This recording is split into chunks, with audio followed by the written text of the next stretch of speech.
Hola amigos, hola, shalom a todos. Bueno, hoy estamos otra semana más en nuestro espacio de Pilpul Talmud, o también podemos llamar Talmud con Enrique, lo tenemos aquí como cada semana. Y hoy el tema de hoy es un tema, yo diría que también pues, muy humano y también muy judío, ¿no? Que es siempre, hablando un poco del Talmud, el humor en el Talmud. ¿Qué pasa con el humor en el Talmud? ¿Cómo se trata? ¿En qué consiste? ¿Cuál es su perspectiva, ¿no? Un Así poco, es. ¿verdad? Entonces, bueno, así que Enrique, bienvenido, muchas gracias por estar de vuelta y adelante, todo tuyo. Hola, Shalom. Hola, Raúl. Hola a todos. Buenas tardes.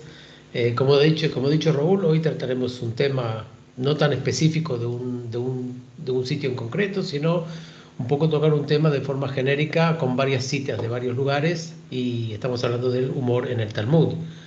¿Por qué hablamos hoy del humor del Talmud? Para quien no se acuerda o quien no sabe, estamos en el mes de Adar, la semana que viene celebramos la fiesta de Purim. Y Purim, por excelencia, la fiesta de la alegría, como se dice en el Talmud, desde que comienza el mes de Adar aumenta la alegría, en Tanit 29. O sea, nosotros estamos en un mes en el cual es una fiesta que pura alegría, por un milagro que sucedió al pueblo judío hace aproximadamente 2500, 2400 años, y bueno, y aquí estamos. Eh, Vamos a hacer un homenaje a Purim a través de este debate. No vamos a hablar hoy en día de humor judío moderno, no vamos a hablar de los grandes humoristas judíos, sea en Israel o sea en Estados Unidos o en otros países. Vamos a concentrarnos en concreto en el humor en el Talmud. Eh, el Talmud está repleto de anécdotas, cuentos y comentarios, muchos de ellos con doble sentido. Eh, lo que sí tiene que estar claro para todos nosotros es que el humor, la ironía, los sarcasmos, ¿no? Son frutos de una civilización y de sus valores. Además, hay que recordar que como el Talmud es un texto de estudio, es un texto legal, no es un texto en el cual se puede reflejar de forma explícita chistes o bromas, ¿no? Porque al final yo creo que de alguna forma perdería algo de su valor.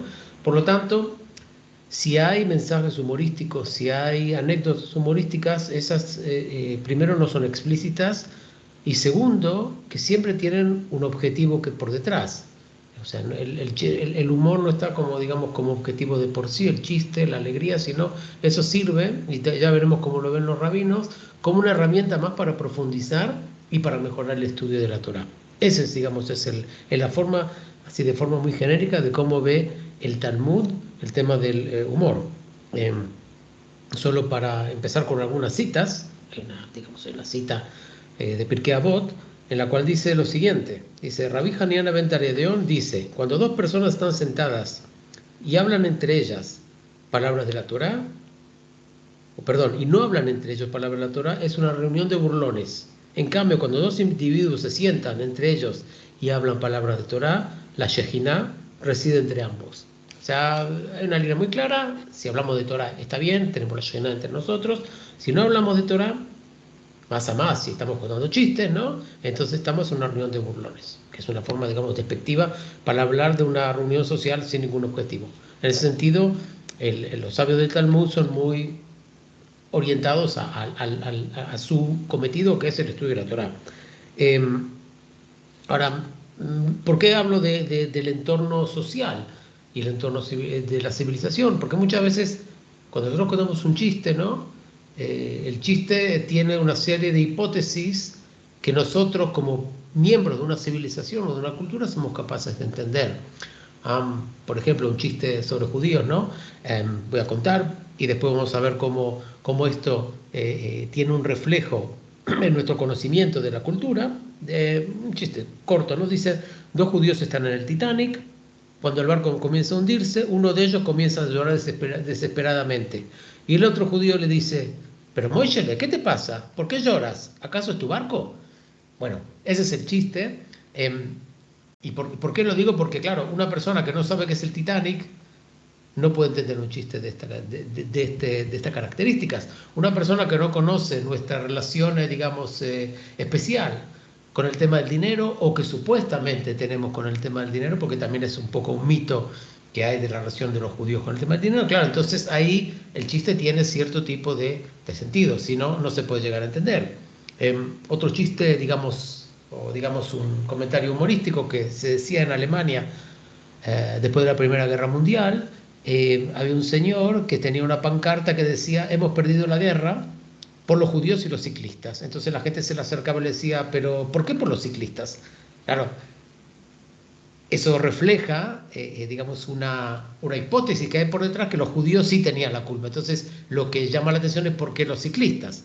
Es un chiste no tan gracioso, pero es un comentario medio sarcástico, como para demostrar que para entender algo hay que ser parte de la civilización. Por lo tanto, yo creo que muchas cosas en el... Sí. No, y también esto que contás, esta historia, este relato, también tiene que ver que el humor en general ayuda a amortiguar y a sobrellevar momentos muy difíciles. Exacto. Eso, déjame que la última cita de esta sesión será justamente toca lo que estás hablando. Perfecto, ya estás adelantando, y De si acuerdo. me olvido de esto, me lo dices: mira, ¿te acuerdas? Me debes eso. Y volviendo a esto, entonces, yo creo que muchas cosas en el Talmud se nos escapan, y algunas cosas que vamos a comentar hoy directamente es muy difícil entenderlas si nosotros no somos parte de aquella civilización, o sea, en el sentido de vivir en aquellos momentos y entender cómo se vivía. Por lo tanto, creo que tenemos una capacidad bastante limitada, ¿no? Como para entender los subtextos, las ironías, los mensajes entre líneas, que muchas veces por la situación política no se podían decir de forma explícita. Entonces, claro, se utilizan palabras de doble sentido, y entre otras cosas el humor. No somos capaces de entender, y algunas cosas seguro se nos escapan, como hoy. Bueno, entonces comencemos. A líneas generales, los sabios del Talmud no estaban del todo de acuerdo cómo se debería tratar el tema del humor. O sea, eran muy conscientes de que el humor es parte de nuestra vida cotidiana, ¿no? Vemos que ellos discutían todo en el Talmud, ¿no? Discutían halajá, discutían temas políticos, discutían temas de relaciones entre personas, y también discutían el tema del humor. También es un tema así. Eh, a ver, vamos a ver distintas actitudes hacia el humor, y vamos a ver, digamos, los dos polos extremos, ¿no? Que seguro había también términos medios entre estos dos. Empecemos, por ejemplo, con una cita. El rabino Raba, de Babilonia, se dice que comenzaba sus lecturas con un comentario humorístico. Y dice la Gemara lo siguiente. Eh, Cita una cita de la Torá, en la cual se habla del sabor amargo y de la alegría. Entonces, eso es lo que explica lo que voy a decir a continuación. Y esa explicación es como lo que hizo Raba. Antes de comenzar a enseñar halajá, o sea, la ley judía, a los sabios, él diría algo humorístico, y los sabios se animarían. Finalmente se sentó con temor y comenzó a enseñar halajá. O sea, a ver que hay dos polos, ¿no? Está comenzar con un toque humorístico, pero después de forma seria. Eh, Esa es, digamos, es una forma, digamos, de compaginar entre el estudio y el humor, que en realidad el humor es una antesala antes de comenzar el estudio, un poco para animar, para generar alegría y ganas de estudiar. Eh, Como Rabban, muchos sabios talmúdicos eran conocidos por su capacidad de reír y disfrutar de los placeres permisibles de este mundo. Incluso sintieron que no era un pecado participar en los placeres, ¿no? Al otro lado de esta división, algunos de los talmudistas sintieron que después de la destrucción del templo en Jerusalén, a la gente se le prohibiría ser demasiado alegre. Lo que decían estos rabinos es: solo cuando venga el Mesías y el templo esté construido, se permitirá al pueblo judío ser otra vez feliz. Además, lo que consideraban es que demasiada ligereza conduce a la frivolidad, a una mentalidad ligera, y eso puede llevar a una persona a abandonar el estilo de la Torá y en su lugar una vida hedonística, a la búsqueda del placer. Otra vez, aquí estamos hablando otra vez del entorno histórico, la destrucción de Jerusalén, la gran hecatombe que hemos sufrido el pueblo judío hace 2000 y pico de años, y por lo tanto, a ver, eso nos obliga a cierta actitud. Además, el entorno cultural, el mundo greco-romano, que le daba una importancia muy grande a todo el tema de los placeres corporales y a los placeres de este mundo, ¿no? Y entonces eso, digamos, era una tentación que yo creo que a veces a través de, digamos, de llevar una vida seria, era como una especie, digamos, de crear un muro alrededor de lo que serían las comunidades judías. Un ejemplo, algo extremo de una actitud de ese tipo, es la siguiente cita. Esto es de Berajot, página 30. Mar, hijo de Rabino, organizó un banquete para la boda de su hijo y vio a los sabios que estaban excesivamente felices. Probablemente habían bebido un poquito demasiado, ¿no? Estaban felices, contentos. Entonces trajo una valiosa taza por valor de 400 zus. 400 zus era, creo que era el salario anual de un trabajador. La rompió ante ellos y se pusieron tristes. Es una actitud. Estamos hasta una boda, la gente está alegre, feliz, que si recordamos lo que hablamos hace un par de semanas, es una obligación estar feliz en una boda, es una obligación causar alegría a la boda. Se levanta el padre del novio y rompe un paso y señores, hasta aquí, no podemos estar tan alegres, ¿ok? Otra actitud de este tipo es el rabino Yohanan, que dijo en nombre de Shimon ben Yochai. Dijo, él ya no fue en un caso concreto, lo dijo como una máxima genérica, ¿no? Dijo, uno tiene prohibido llenarse la boca de alegría en este mundo, siempre y cuando estemos en el exilio. Entonces ahí le preguntan, ¿y dónde sacas esto, no? Y él cita el versículo, cuando el Señor se regrese al cautiverio de Sión, seremos soñadores. Hay uno que es Holmim, es una frase bastante famosa, de Salmos. Y luego dice, solo entonces nuestras bocas se llenarán de risa. Y le pregunta entonces, ¿cuándo llegará este momento, no? Entonces él responde con la cita siguiente del mismo versículo. Dice, cuando dirán ante las naciones, el Señor ha hecho grandes cosas con estos. O sea, podemos estar alegres solamente cuando seremos capaces de retornar a la tierra de Israel y al templo. Y dijeron sobre Resh Lakish que era el cuñado de este rabino Yohanan, dijo que durante toda su vida no se llenó la boca de risa en este mundo una vez que escuchó esta declaración de su maestro rabino Yohanan. Solamente para mencionar, Resh Lakish era un rabino que en su primera fase en este mundo era un gladiador. O sea, es la representación del polo opuesto de la vida del estudioso.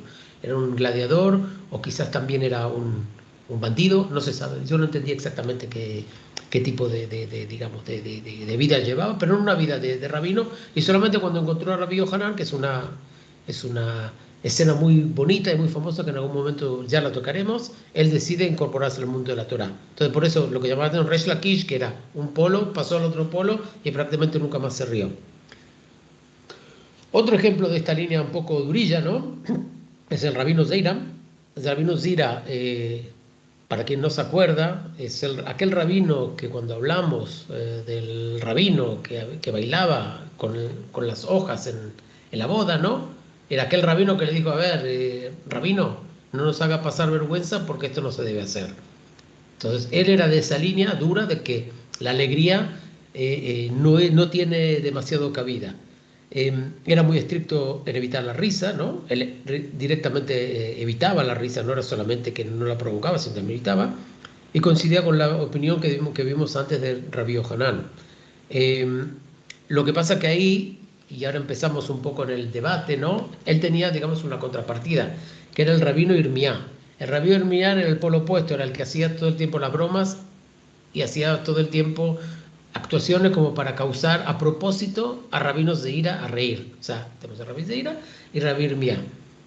Después voy a explicar un poquitito sobre Rabbi Irmiá, no demasiado, pero voy a contar una anécdota para que se refleje un poco cuando hablan de que era burlón a qué se refieren. Entonces, una cita del Tratado de Nidá 23 dice, el rabino Irmiá le preguntó al rabino Zeira, según el rabino Meir, una mujer que aborta un feto que se parece a un animal, escuchen bien, se parece a un animal, se considera un aborto válido. Entonces, ¿qué hace el padre, no? Si la quiere hacer casar y qué tipo de dote tiene que recibir. Ser persona aquella persona con la que se casa, el recién nacido, se está casando con un animal, y hasta tal punto el rabino Irmía trató de hacer reír al rabino Zira, pero este no se reía. O sea, no voy a entrar en el debate alágico, porque es un debate complicado sobre a partir de qué momento el aborto es aborto y qué tipo de forma tiene que tener el feto para considerarse aborto o no. No voy a entrar en el tema. Lo importante para nuestro debate es que el rabino Irmía preguntó una pregunta ridícula que tenía como intención, o parece ser que tenía como intención, hacer reír al rabino Irmía, al rabino Zira, pero esto no se reía. El rabino Irmía, si seguimos con esta línea del bufón de la película, ¿no? No era bufón de por sí. O sea, él tenía una forma de hacer preguntas que llevaba los casos que se debatían en el Talmud a su límite. Y a veces parecía eso como una especie de ironía o parecía hasta una especie de burla, pero en realidad lo que él hacía es llevar lo que a veces es bastante habitual en los debates, llevar temas que son claros, ¿no? Llevarlos a su límite. Voy a dar un pequeño ejemplo. En la Mishnah, en el Tratado de Baba Batra, página 33, hay un debate sobre, y lo voy a hacer muy resumido, hay un debate sobre cómo se considera un pollito que se cae de su nido y alguna persona lo encuentra. ¿De quién es el pollito? Entonces se establece una especie de norma que se establece un perímetro de 50 codos, que es una especie de medida antigua, en el cual si el pollito está dentro de un perímetro alrededor del nido, pertenece al dueño del nido. Y si está fuera de eso, entonces debe ser de otro nido. Entonces el rabino Irmía dice, bueno, a ver, señores, eso está claro. Pero ¿qué pasa si el pollito tiene un pie dentro de la línea de los 50 codos y un pie fuera de los 50 codos? Claro, entonces ahí, claro, aquí que es medio pollo para acá y para acá. Claro, entonces a raíz de esta pregunta le echan del Beta Midrash, le echan de la escuela, porque consideran que él se le estaba tomando el pelo a los rabinos. O sea, claro, siempre con el humor pasa eso, ¿no? Que un poco está bien, pero cuando está esa línea tan delicada, que creo que aquí también, no creo que también aquí se habla de línea y no es por casualidad, ¿cuál es la línea en la cual nosotros pasamos de algo que es aceptado, permitido, un humor que es legítimo, a algo que la otra persona considera una burla? Es una línea delicadísima y parece ser que Rabbi Irmía, sin querer, por supuesto, la había atravesado. Pero esa es la forma de Rabbi Irmía de debatir temas alágicos. A propósito, después de que le echaron, los rabinos deciden reincorporarlo a la escuela de los rabinos, porque no son capaces de responder ciertas preguntas que solamente con su forma analítica de llevar los temas a su extremo, él era capaz de resolver, o por lo menos ayudar a resolver. Entonces, esto es un poco sobre el rabino Irmía con el rabino Zeira. Otra anécdota graciosa relacionada con el rabino Irmía está relacionada con otro rabino Abba, que también era una persona seria, ¿no? Y voy a hacer un pequeño relato de lo que pasó. La Gemara relata que el rabino Irmía insultó al rabino Abba. Parece ser de que, bueno, en la misma línea es una broma y al otro no le gustó demasiado, causando que este último tenga una queja contra él. Parece que le quería mucho. El rabino Irmía se fue y sentó en el umbral de la casa del rabino Abba para pedirle perdón. Ahora, cuando la criada del rabino Abba vertió el agua sucia de la casa, la corriente de agua cayó sobre la cabeza del rabino Irmía. Es una escena de los hermanos Marx, ¿no? Estaba sentado, le tiraron un cubo con agua sucia, ¿no? Y dijo sobre sí mismo, me han convertido en un montón de basura, ya que me están echando agua sucia. Eso es lo que dijo Irmía. Recitó un verso sobre sí mismo, ¿quién levanta a los necesitados del basurero?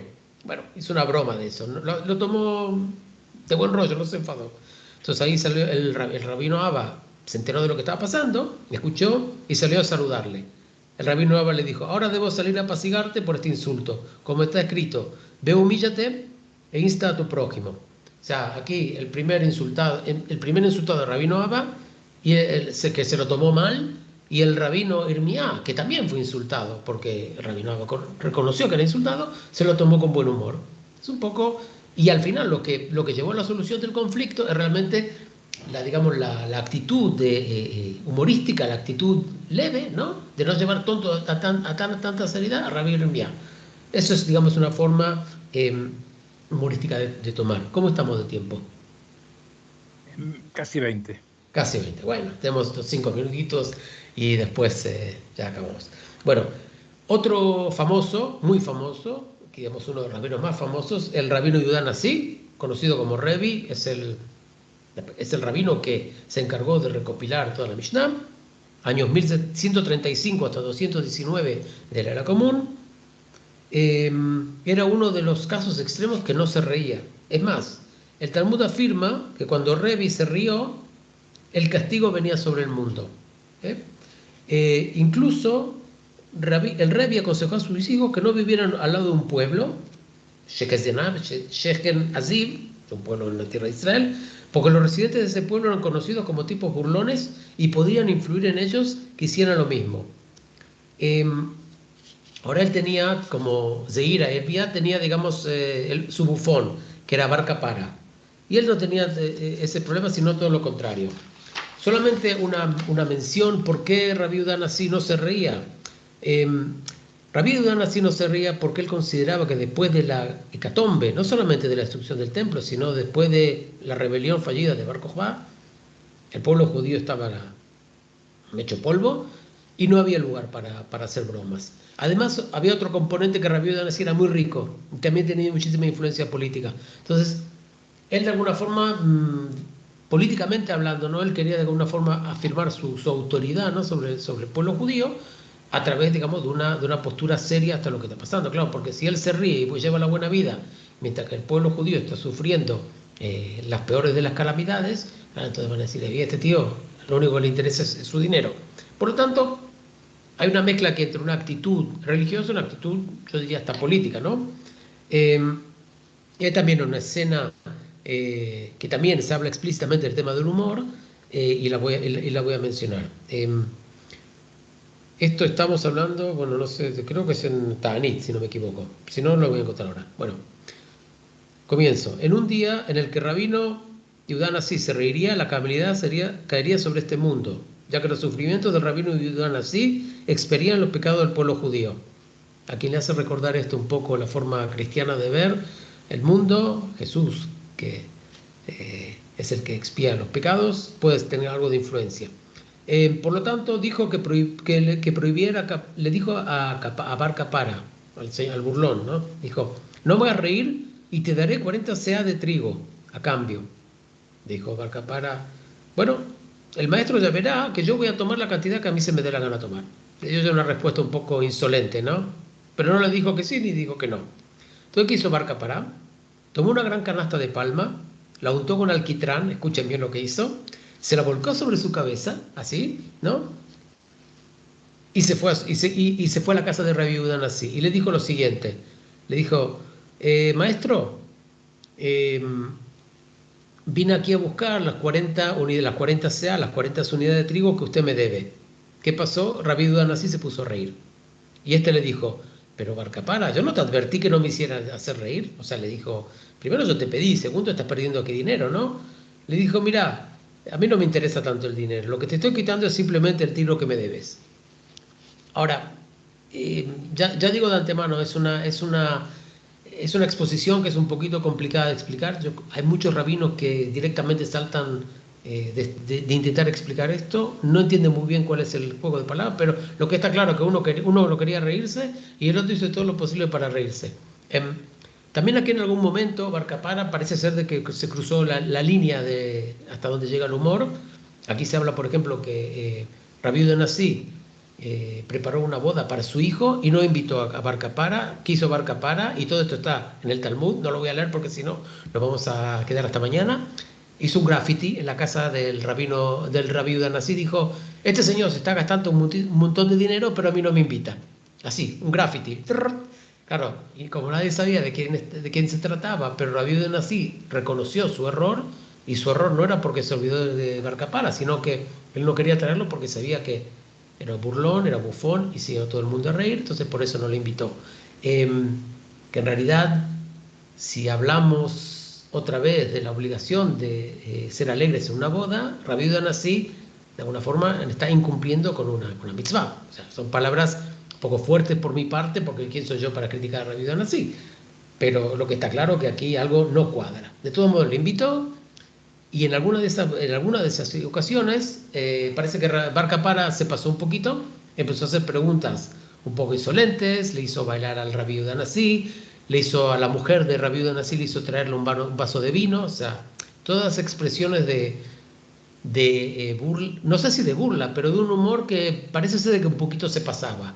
Y al final llegó un momento en el cual uno de los parientes de Rabí Yehuda Hanasí simplemente se levanta de la boda y se va, porque cree que o sea, lo que era un humor de buen gusto pasa a ser un humor de mal gusto. Claro, aquí siempre tenemos que saber dónde está la línea y creo que Talmud un poco dice, bueno, está bien, pero ojito ojo, ojito ojazo. Y bueno, esto es un poco, digamos, los dos polos opuestos y ahora un par de citas, anécdotas que son graciosas y veremos un poco que tiene su cometido, ¿no? Entonces empezamos con una de ellas. Se enseñó una braita, el tratado de Erejeres, que serían los modales, ¿no? Que Rabino Akiva dijo, entré en el baño, los servicios, después que mi maestro, Rabino Yoshua, y aprendí 3 cosas al observar su comportamiento. O sea, imagínense un rabino mirando qué hace el otro cuando va al baño. Aprendí que no se debe defecar mirando al este y al oeste, sino más bien norte-sur. Ok. A propósito, este-oeste por la dirección de hacia donde hacia donde está el templo. Si están en Babilonia, es como dar el trasero hacia Jerusalén. Entonces, por lo tanto, dijeron, bueno, norte-sur, evitamos cualquier tipo de falta de respeto. Aprendí que no debe quitarse la ropa mientras uno está de pie, pero sentado. Y aprendí que no se debe limpiar, ya sabemos qué, con la mano derecha, sino con la izquierda. No vamos a entrar en el debate. ¿Por qué? Ben Azai, un estudiante de Rav Akiva, le dijo, ¿usted qué impertinente? ¿Cómo puede hacer esto a su maestro? Y él le respondió a Rav Akiva, es la Torá y debo aprender. Sigue la historia. Del mismo modo aprendimos de la Braita. Ben Azai, el que le preguntó a Rav Akiva, dijo, una vez entré en el baño después de Rav Akiva. O sea, el que entró es medida contra medida. Le hizo lo mismo que le hizo a su rabino anterior. Y aprendí 3 cosas al observar. Aprendí que no se debe fecar mirando del este al oeste. Aprendí que uno no debe destapar a sí mismo mientras está parado. ¿Okay? Y aprendí que no se debe limpiar con la mano derecha, sino con la izquierda. Y el rabino Yudá le dijo, ¿eras tan impertinente con tu maestro hasta este punto? Él le respondió, es la Torá y debo aprender. O sea, 2 veces. Vamos a seguir un poco, ahora llega el punto más fuerte, ¿no? En una nota similar, la Gemara relata que Rav Kahana entró y se acostó debajo de la cama de Rav, que era su maestro. Escuchó a Rav hablando y riéndose con su esposa y atendiendo sus necesidades. Creo que eso no merece explicación. Es decir, haciendo lo que estaba haciendo. Rav Kahana le dijo, de repente Rav Kahana le dice a Rav, ¿no? La boca de Abba. Rav, es como si nunca había comido un plato fresco. O sea, parece ser de que había alegría. Entonces le dijo Kahana, de repente se dio cuenta que estaba debajo de su cama. Otro rabino le dijo, pero Kahana, ¿tú estás aquí? Vete ya, es un modo de comportamiento indeseable. Y Rav Kahana le dijo, esta es la Torá y debo aprender. Esto es también una escena humorística, yo creo, ¿no? Imagínense un rabino debajo de la cama. Hay algunos que dicen que realmente no estaba de su cama, estaba en una planta de por debajo. Los detalles realmente no importan. Lo importante es que entender que no hay limitaciones a la hora de debatir temas de la Torá. Eso yo creo que es el mensaje que hay por detrás. Hablamos de todo, no tenemos ningún tipo de complejo. Pero yo creo que además que es un mensaje hacia los rabinos, decirle, miren señores, si ustedes no van a hablar de estos temas con sus discípulos y no van a aclarar hasta temas que de alguna forma son un poco desagradables, o que les van a preguntar, o que si por respeto no les van a preguntar, por ejemplo, cómo comportarse con la mujer durante las relaciones sexuales, porque el debate era sobre eso, se van a enfrentar a situaciones como esta. Por lo tanto, rabinos, si hablen de todo. Yo creo, para mí ese es el mensaje que hay de la Gemara hacia los rabinos. Es también un poquito de crítica hacia ellos mismos. ¿Tenemos tiempo para una... Ya, como quieras. Bueno, una también que es bastante graciosa, ¿no? Que es bastante hasta sarcástica, ¿no? Es una situación, está muy cerca de la famosa cita de Hillel que le dice Al forastero le dice que se puede estudiar toda la Torá sobre un pie, ¿no? O sea, decir, no hagas a tu prójimo lo que a ti no te gusta y luego el resto te puedes estudiar. Un poquito antes hay una escena que demuestra también la paciencia infinita que tenía Hillel. La voy a leer un poco porque realmente es una escena que llama la atención hasta qué punto se puede llegar con los relatos humorísticos. Entonces, los vamos a enseñar una braita. Hubo un incidente que involucró a dos personas, que no tenemos los nombres, que apostaron uno con el otro y dijeron: cualquiera que vaya a grabar a Hillel hasta el punto de reprenderlo tomará 400 sus. Hicieron una apuesta. Uno de ellos dijo: ¿sabe lo que? Yo la grabaré. Ese día decidió ir a molestar a Hillel. Era una víspera de Shabbat. Hillel se estaba lavando el cabello de la cabeza antes de entrar a Shabbat, después de trabajar toda la semana. Bueno, entonces este señor que había apostado dijo, pasó al lado de la casa de Hillel y empezó a gritar: ¿quién es Hillel? ¿Quién es Hillel? Entonces ahí Hillel se envolvió con una prenda digna porque se estaba bañando y salió a saludarle. Este le dijo: hijo mío, ¿qué buscas? Le dijo: rabino, tengo una pregunta que hacer. Hillel le dijo: pregunta, hijo mío, pregunta. El hombre le preguntó: ¿por qué las cabezas de los babilonios son ovales? Entonces, primero, es una pregunta para que entiendan, una pregunta sin sentido, es una pregunta que no tiene nada que ver con halajá, pero además el mismo Hillel era babilonio, o sea, era una especie de insulto, ¿no?, hacia él. Y él le dijo: hijo mío, has hecho una pregunta muy importante. La razón es porque no tienen parteras inteligentes, o sea que las parteras lo sacan mal y las cabezas se deforman en el parto.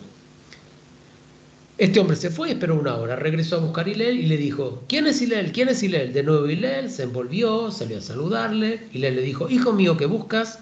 Y el hombre dijo: tengo una pregunta para hacer. Él le dijo: pregunta, hijo, pregunta. El hombre le dijo: ¿por qué los ojos de los residentes de Tadmor son sombrios? Sí. Y le dijo: hijo mío, has hecho una gran pregunta. La razón es porque viven entre las arenas, ¿no? Y cuando están en las arenas, ellos cierran los ojos para que no les moleste. Este hombre parece ser de que no quería perder su dinero, esperó una hora y regresó y dijo: ¿quién es Hillel? ¿Quién es Hillel? Hillel se envolvió y salió a saludarle. Y le dijo: hijo mío, ¿qué buscas? Le dijo: tengo una pregunta. Y le dijo: pregunta, hijo mío, pregunta. Y dijo: ¿por qué los africanos tienen pies anchos? Le dijo: hijo mío, has hecho una gran pregunta. La razón es porque viven entre las marismas, ¿no? Y sus pies se ensanchan para permitirles caminar en las zonas pantanosas. Prácticamente podríamos decir, aquí estamos en el tatarabuelo de Darwin, ¿no? Explica las distintas características de los pueblos a través de su entorno natural. Interesante. Le dijo: mire, Hillel, tengo muchas preguntas, pero me temo que no te enojes. Hillel se envolvió y se sentó ante él y dijo: todas las preguntas que tiene que hacer, hazlas. El hombre se enfadó. Ahora, en vez de que Hillel se enfadó el otro, ¿no? Y le dijo: ¿usted es Hillel que le llaman el nací de Israel? Y él le dijo: sí, soy yo. Entonces le dijo: ojalá que no hayan como ustedes muchos en Israel. Entonces le dijo, sorprendido, le dijo: pero hijo mío, ¿por qué razón dices esto? Entonces le dijo: porque por día culpa tuya perdí 400 zus. Entonces él le dijo: bueno, tienes que vigilar tu espíritu y evita situaciones de este tipo. Porque Hillel, entonces ahí el modesto Hillel cambia el switch y le dice: Hillel es digno que pierdas 400 zus. O sea, toda la palabra que has hecho, todo lo que has hecho, en una escena bastante humorística, ¿no? Porque supongo que Hillel entendía que le estaban tomando el pelo, que le estaban tomando el pelo, al final le dio la vuelta a la tortilla y al final el otro queda un poco como un tonto. Un poco un relato bastante humorístico, ¿no?, de la vida de Hillel, pero otra vez, eso supongo que tiene un mensaje que va más allá del tema humorístico. Y la última cita que voy a dar es para hablar de lo que tú dijiste como el humor, como una especie, digamos, de herramienta de poder soportar el sufrimiento. También es una cita importantísima, quizás una más importante del Talmud. Es una escena, que ahora la vamos a leer, en la cual también se debate el tema de la risa ante el desastre que sufrió el pueblo judío. Esto es de Makot 24, y con esto acabamos. La Gemara relata otro incidente que involucra a los sabios. En otra ocasión, ascendiendo a Jerusalén después de la destrucción del templo, llegaron al monte Scopus. Quien conoce Jerusalén, monte Scopus es la montaña de la cual se puede ver todo Jerusalén, ¿ok? Se pusieron sus prendas de lutos, ¿no?, de acuerdo con la práctica halágica, y cuando llegaron al monte del templo, lo que es la explanada hoy de las mezquitas, ¿no?, vieron a un zorro que emergió del lugar del santuario, del Kodesh HaKodashim, ¿no? Era el lugar donde prácticamente nadie podía entrar. Comenzaron a llorar y el Rabí Akiva se empezó a reír. Ellos le dijeron, pero Akiva, ¿por qué te ríes? Entonces le dijo, ¿y ustedes por qué lloran? Le dijeron, ¿pero acaso no este es el lugar que está escrito y el no sacerdote acá morirá? Y ahora los zorros caminan entre ellos y no vamos a llorar. O sea, las profecías no se cumplen y nosotros no vamos a llorar de tristeza. Entonces Rabí Akiva les dijo, por eso me estoy riendo, como está escrito, y llevaré testigos fieles para dar testimonios, Uriá y Zacarías. Entonces le preguntan, ¿y qué tiene que ver una cosa con la otra? Dice, bueno, lo voy a hacer corto, pero Uriá era un profeta que profetaba en el primer templo y Zacarías en el segundo. La profecía de Uriá, que en el primero, era, por lo tanto, Sion se ha arado con un campo y Jerusalén se convertirá en escombros y el monte del templo como los lugares de un bosque. Esa era la profecía que prácticamente íbamos a tener la calamidad, ¿no? Donde los osos no se encuentran. Entonces, después la segunda profecía que se relaciona con Uriá, que es la segunda, en Zacarías está escrito, habrá hombres y mujeres de edad avanzada sentados en la calle de Jerusalén. Entonces, lo que planteaba Rabí Akiva es lo siguiente, hasta que se cumpliera la profecía de Uriá, ¿no? Temía que la profecía de Zacarías no se cumpliría. O sea, la condición para la alegría tendría que ser la destrucción. Y es evidente que la profecía de Zacarías es válida, o sea, la primera destrucción es válida. Entonces, por lo tanto, se reía, porque él llegó a la conclusión que si se cumplió la primera, seguro se va a cumplir la segunda. Y por eso se empezó a reír. Y la Gemara agrega, los sabios le dijeron, empleando esa formulación, Akiva, nos has consolado, nos han consolado. Con esto acabo. Aquí vemos que realmente el humor de Akiva, con sus citas y con su fundamento alágico, supo entender que también en situaciones de extrema calamidad también hay que tener una sonrisa porque siempre hay esperanza. Y creo que también un humor es un poco de eso, ¿no? Y también en situaciones complicadas, saber que siempre hay futuro y hay esperanza, también como en la fiesta de Purim, que el pueblo judío, según la tradición, estaba a punto de ser exterminado y al final pudo superar este problema, quizás un poco gracias al humor. Bueno, eso es todo. Hag Sameach. Muy bien, vale, pues muchas gracias, Enrique. Muchas gracias. Hag Sameach. Hag Sameach. Y bueno, será hasta la próxima. Gracias. Vale, chao. Hasta luego, adiós.